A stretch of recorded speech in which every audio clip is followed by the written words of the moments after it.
Hey there, everyone. Welcome back to another season of Confronting Evil. When we last left Seth and Mackenzie, it seemed that they had lost everything, but it's time for a new beginning, and maybe some new endings. So settle in and get ready for the start of one wild ride that Season 3 is sure to deliver. It's time for Confronting Evil.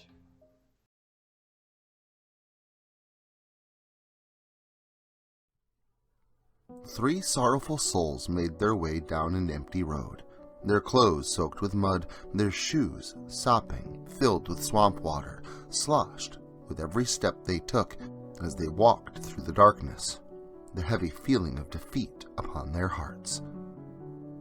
They remained completely silent, tears dried up in their eyes.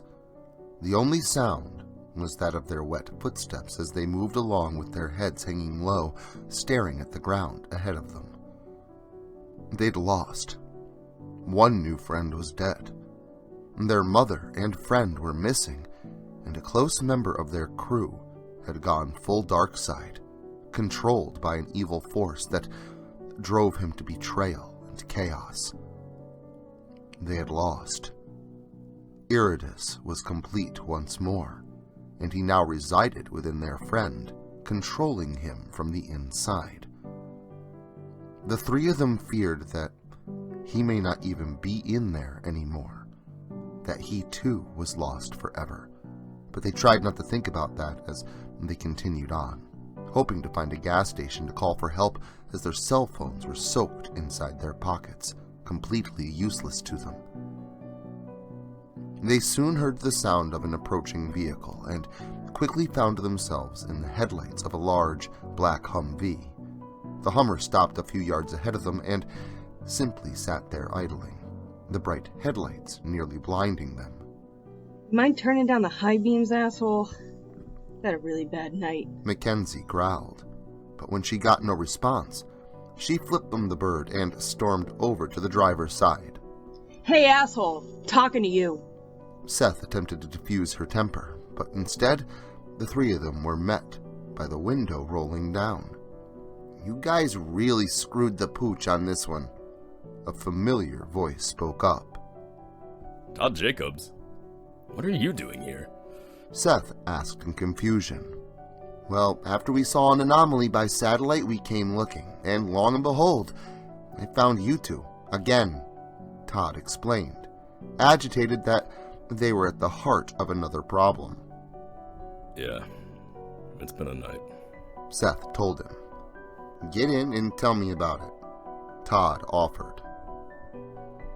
The three of them looked at each other. Huck gave a shrug, and the three of them reluctantly climbed into the Icarus-issued vehicle, where they explained what had happened to them as they drove down the road toward an unknown destination.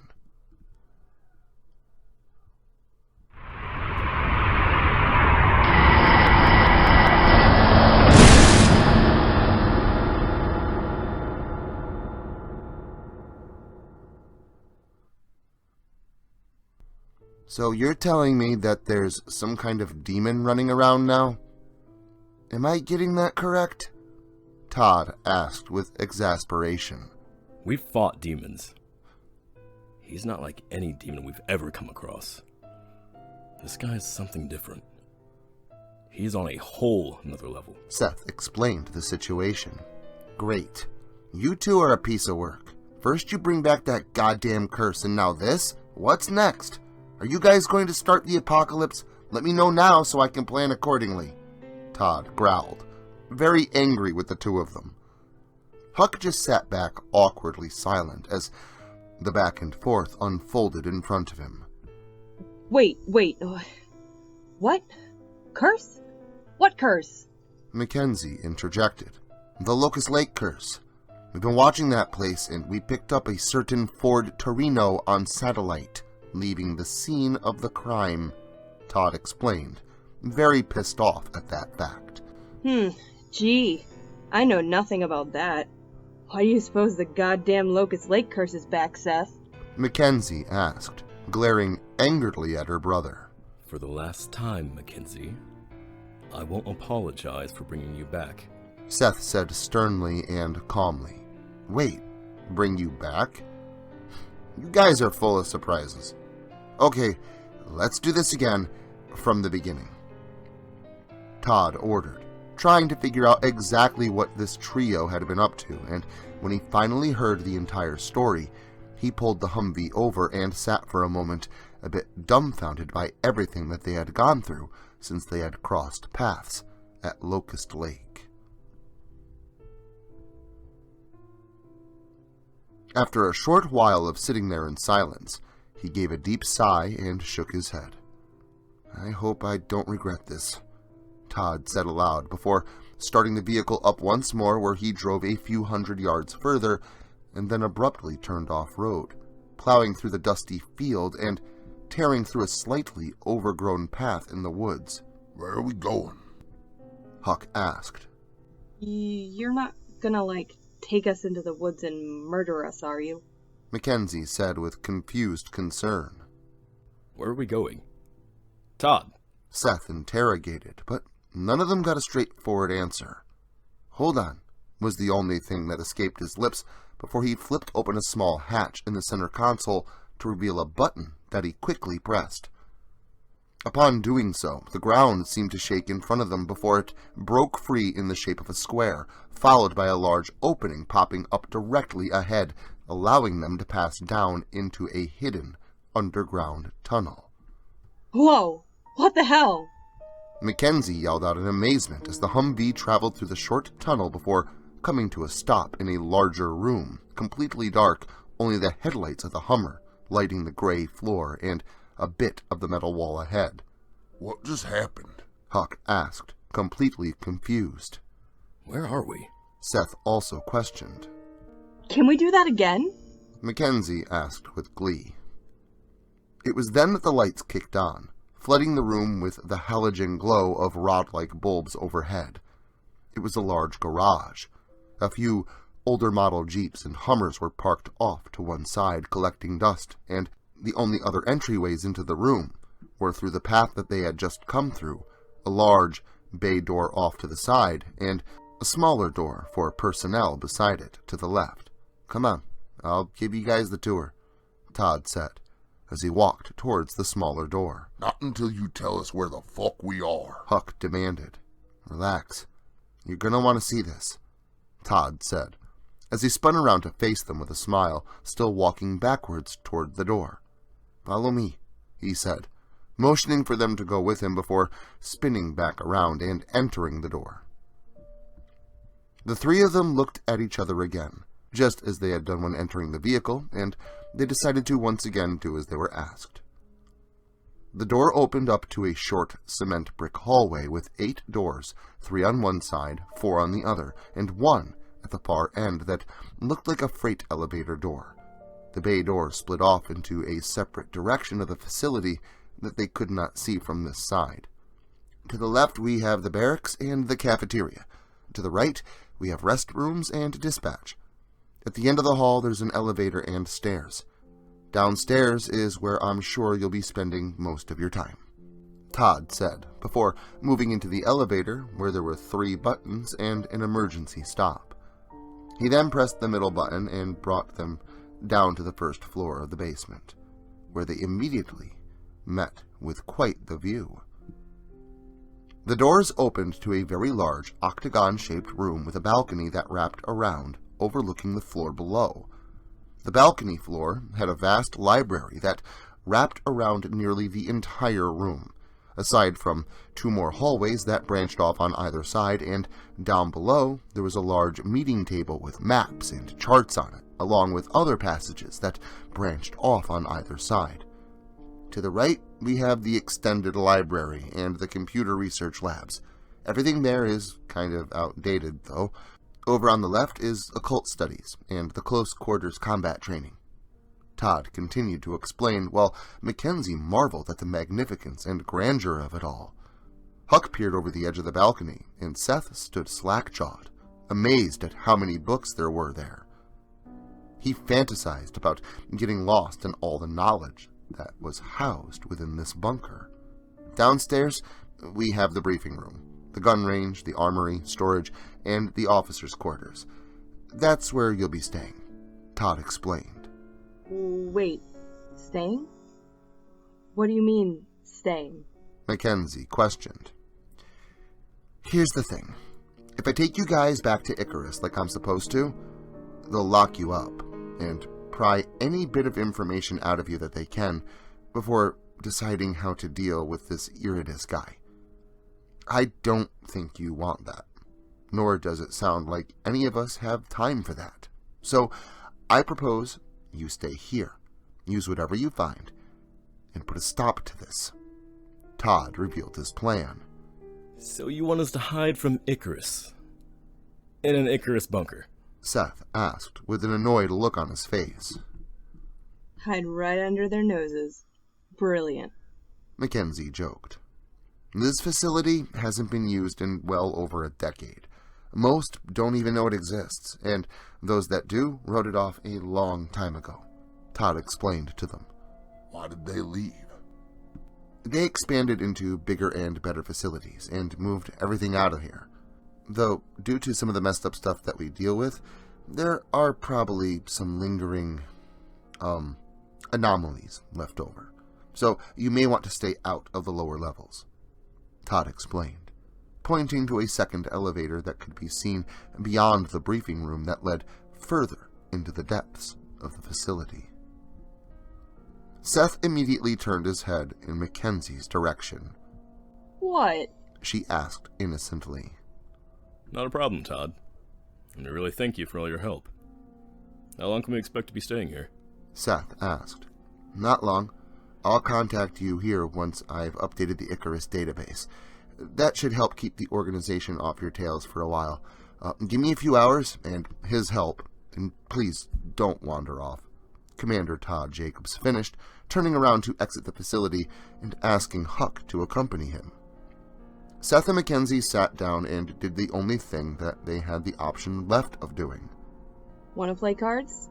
Mackenzie asked, pulling a deck out of her jacket pocket. With a sigh, Seth agreed, getting comfortable while Mackenzie dealt him in.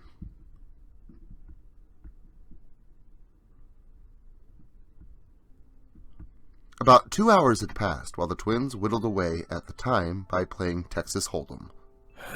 When do you think Todd is going to call already? Seth questioned his sister. Well, gee, Seth. I don't know. What I do know is that if someone didn't go messing around at Locust Lake and bringing back that curse our family worked a lifetime to destroy, then we wouldn't be here right now, Was Mackenzie's answer.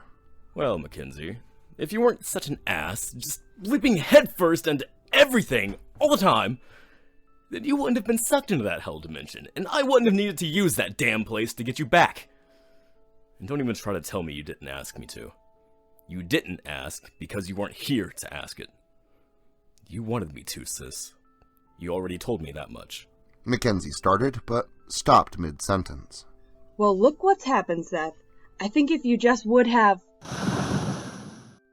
Hey, do you hear that? Hear what? Seth asked, not hearing anything at all in the old bunker. Not a single noise. It's... I don't know. It's this way. I think it wants me to follow it or something. Mackenzie insisted, standing up and preparing to walk out the room. Whoa, Mackenzie. You've taken too many bong rips in your life, I think. I think you're hearing things. Besides, that door leads to the lower levels. You know, the place Todd told us to stay out of? Seth reminded her about the doorway that she now stood in front of. I don't know what to tell you, Seth. I hear someone. I think they're calling me. Who the hell knows I'm here? And why can't you hear it? Mackenzie said, pausing, and Seth said nothing. I'm sorry, Seth. I gotta check this out. I don't know, Mackenzie. Todd's gonna be pissed if he finds out. Seth reasoned. So he just won't find out. Besides, he's more pissed at you than me anyway. I'm a respectable sibling. Mackenzie replied with a smirk. Seth grumbled, wanting to remind her of every situation that she just leapt into without thinking, how she very well would have likely made the same decision as he did, had she been around to make it. To put it mildly, Seth felt as though he was truly getting the short end of the stick, especially without his mother around to defend him in his actions. And at that thought, Seth pushed the entire inner monologue to the back of his mind. His mother's fate, and the role he played in it all, weighed too heavily on him for Seth to linger on the notion for long. Instead, Seth sighed and followed behind his sister, reluctantly agreeing to follow her lead as he went after her through the door that she had entered and into the sublevels that Todd had warned them about.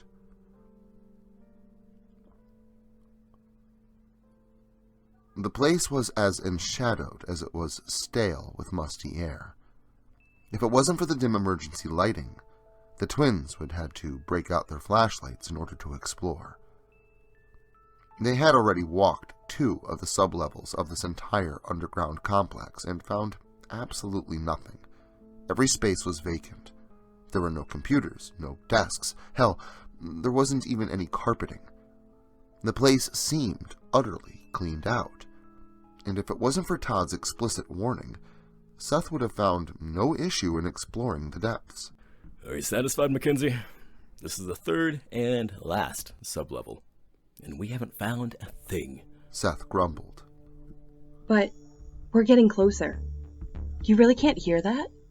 Mackenzie asked her brother, looking for confirmation of the same sound that she'd been hearing. No, Mackenzie. It's been an hour and I haven't seen or heard anything. I've honestly had enough humoring you. There's nothing down here. Well, we didn't check down there. Come on, Seth. One more room. And then we'll go back. Okay? Mackenzie tried to compromise, noting the only door thus far that they had not entered, sitting alone at the end of a vacant hallway. Fine. But then, we're done. Seth relented, following his sister down the corridor and to the closed aperture. Mackenzie reached out and grabbed the knob, giving it a turn. Just like every other door they had come across, including those of empty cells that surely housed once unspeakable unknown atrocities, it too was unlocked. With a gentle push, the door swung back with a groan. Inside, the space was dark, unlit by emergency lighting, but what Seth could see of the space, due to the ambient lighting behind him, he assumed this space to be empty as well. See? Nothing. Can we turn back now? Seth insisted, but as soon as he did, 2 pinpricks of light beamed through the darkness towards the pair. Wait, Seth. What's that? Mackenzie questioned, unsure of what it was that she was looking at. However, when the siblings saw those same points of light then blink, and then there were more than 2, now the room began lighting up with tiny pinpricks of light until the majority of the space closest to them was alive with whirring equipment. Didn't Todd say this place was supposed to be cleaned out? Yeah, looks like they missed a few. A few? From the looks of it, it seems an entire wing went overlooked. Seth said with surprise, now taking in what the various computer monitors were displaying, as well as digging through some of the physical files found in a nearby cabinet. Hey, Mr. Goody-Goody, weren't you worried about Todd and his rules? How do you think he's gonna feel about you going through all his stuff? Mackenzie asked her brother. Well, you gotta check this stuff out. I found an entire file on that amalgamate thing we fought at Locust Lake, and another about something called the Tooth Fairy. Wait, that thing is real? Well, it's not quite what you think, but sort of, I suppose. It looks like they actually house a few pretty powerful beings right here in these cells. Seth said, pointing at a large monitor depicting a lone hallway, lined with over a half-dozen empty cell-like rooms on each side, a transparent front-facing wall, and door for ease of observation. I don't get it. How could they just forget about this place? And what about you, Mackenzie? Are you still hearing whatever it was that you were hearing before? Seth questioned. No, actually.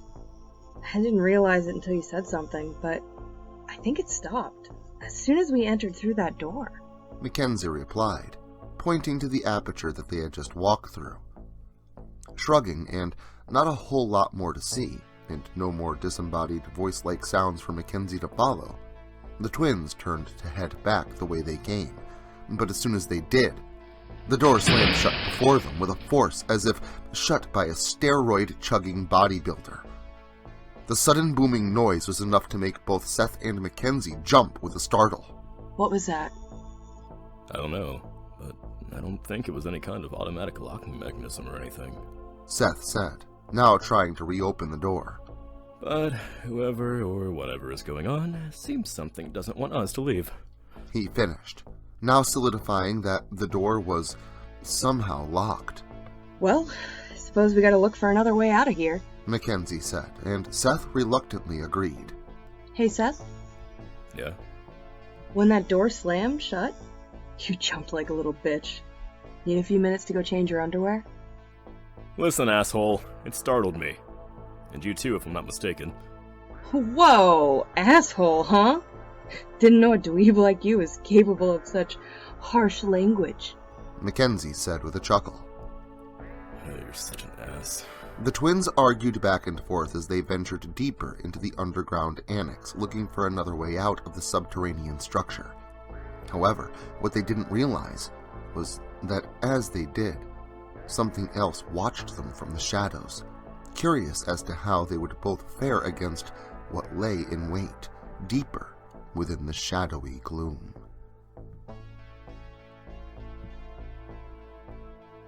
The twins were mostly silent now, expecting something to jump out at them from any random corner that they so happened to come across. Seth was about to speak up about how it seemed there was no other way out of these sprawling, maze-like tunnels, but was interrupted by the faint, muffled sound of high-pitched whirring, like machinery. Mackenzie heard it too, only she heard it for what it actually was, and Seth realized the same only a moment later, just before Mackenzie spoke up and mentioned it.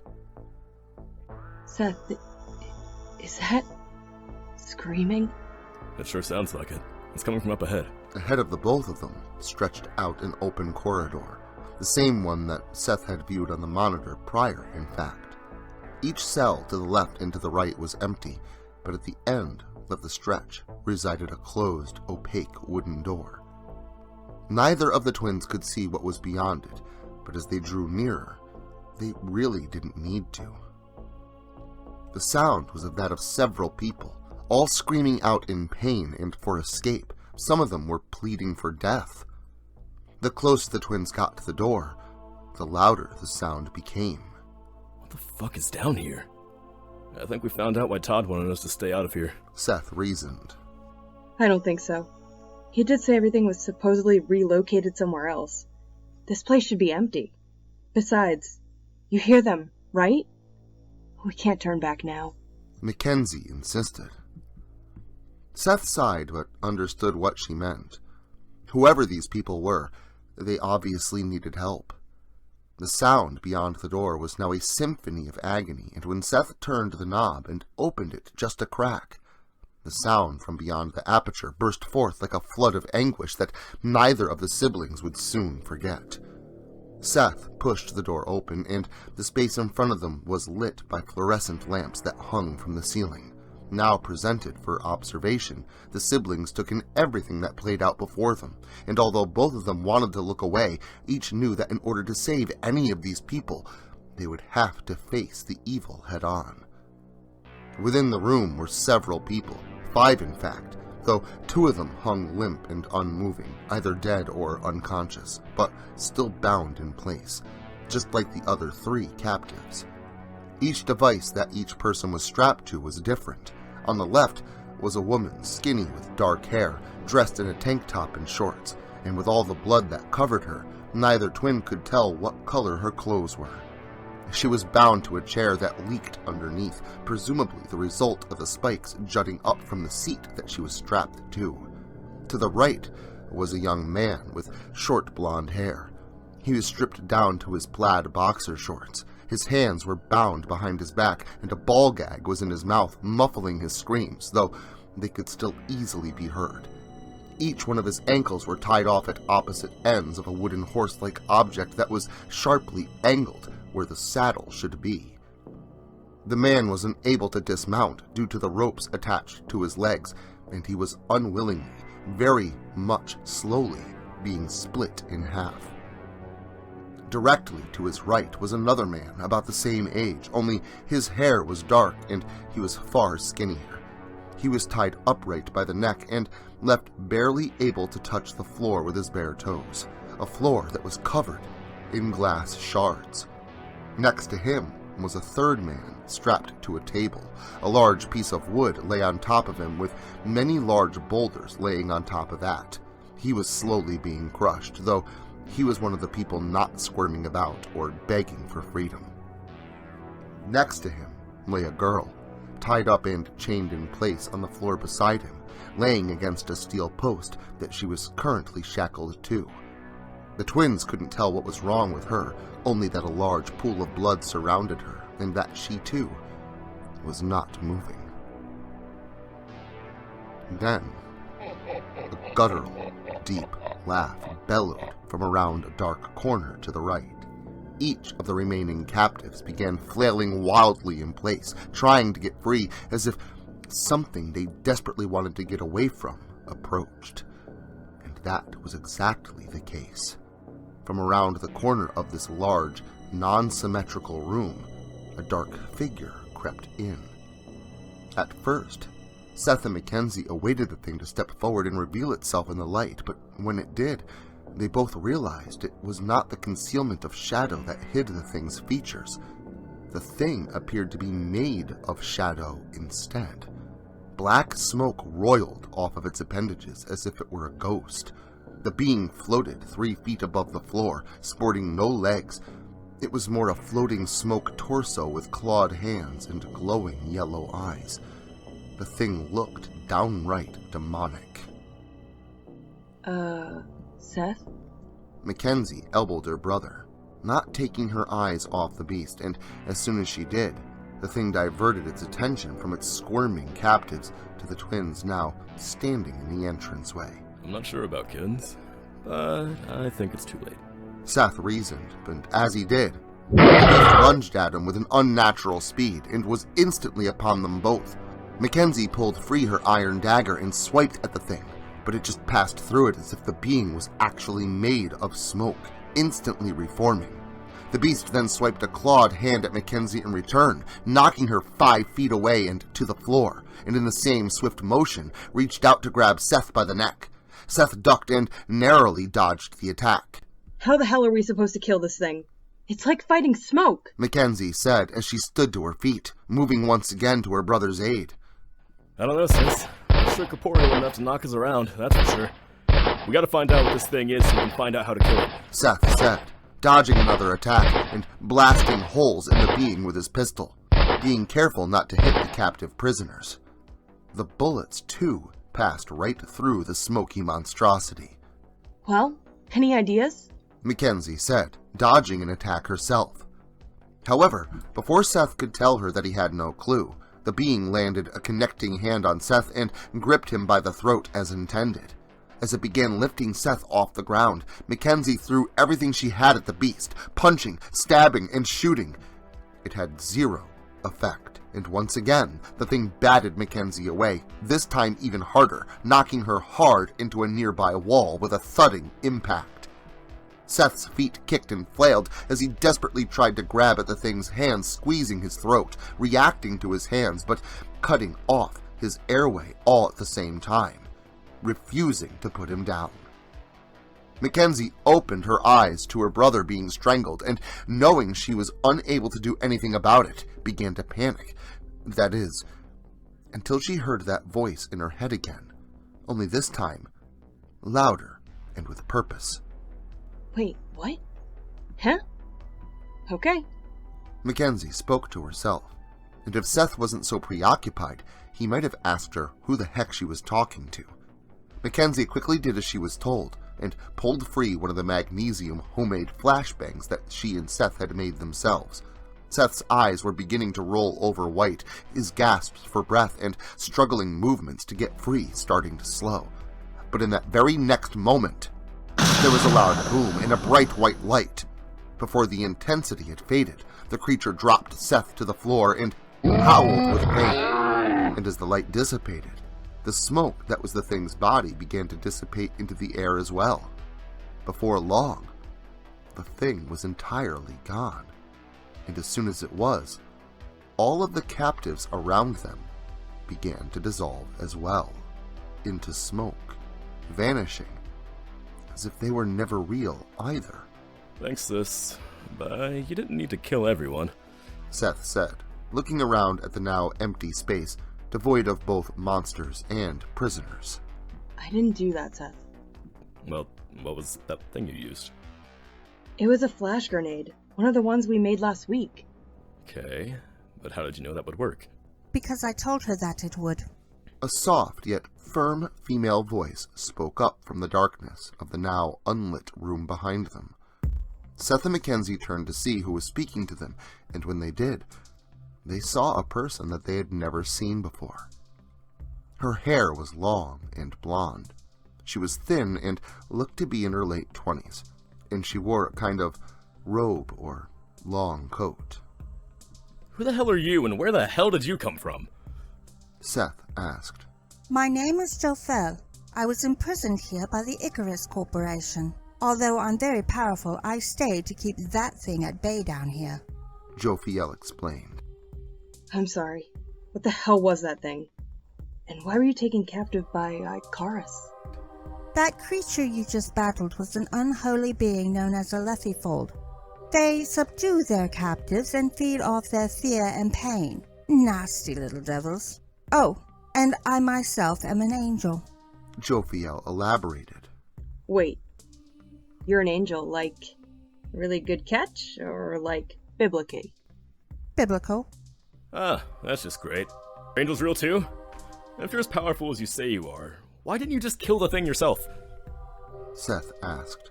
Oh well, I couldn't. See, I was told to keep that thing here until, well, she showed up. I was told that someone would come by and kill it eventually. I just didn't know who. Good thing you both heard my call. Wait, call? That's what I heard upstairs? That was you? Indeed. I couldn't hear you. Why's that? Seth asked. Jophiel reached out and touched Seth before closing her eyes. A moment later, she reopened them. Oh, well, it seems that your soul has been tainted by evil. Those tainted cannot hear my angelic throes. Jophiel explained. Seth wanted to ask what she meant by that, but he already knew. A part of him felt a bit ashamed, even though it wasn't entirely his fault. So, why would wait here? God or something? Well, the orders come from God, but it was actually a current of life energy flowing through the cosmos that ultimately told me.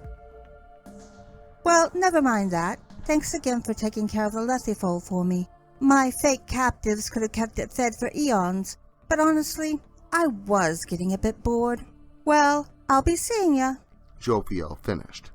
Mackenzie yelled for her to wait, but it was too late.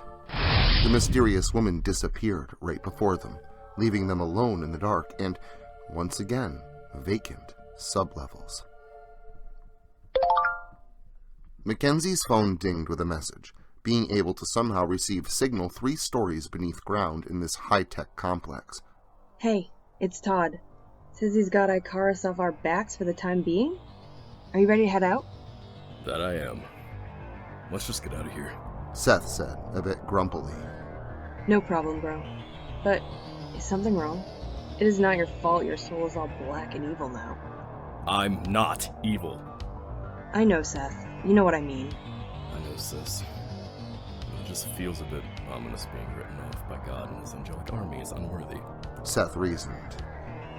As the twins walked back out of the darkness and towards the surface, they were unaware that one of the monitors in the sublevels flipped on, prompted by the working computer tower attached to it. By the time the screen loaded and displayed the program on the screen, there was no one there to see it. 4 letters flashed on the monitor. insinuating an upcoming dread.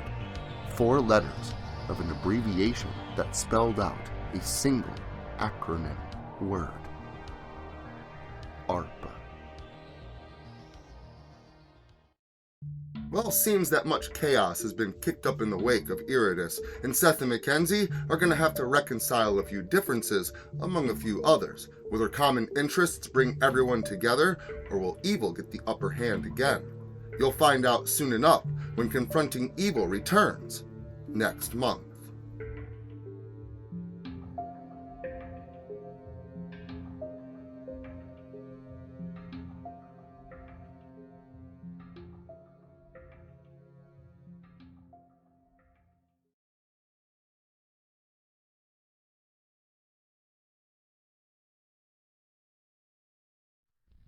Social media can be very unpredictable, especially regarding horror content. If this content gets removed, all new content will be simultaneously presented on various websites provided in the description to this video. Make sure to follow me in other digital spaces so that you never miss out on the terror. Also, if you like this video, make sure to leave a comment and hit the like button. It helps the channel a lot. If you're new to the channel and you enjoy what's here, consider hitting that subscribe button and the notification bell so that you never miss an upload. Writing is a dream of mine, and it's all of you that make that dream come true.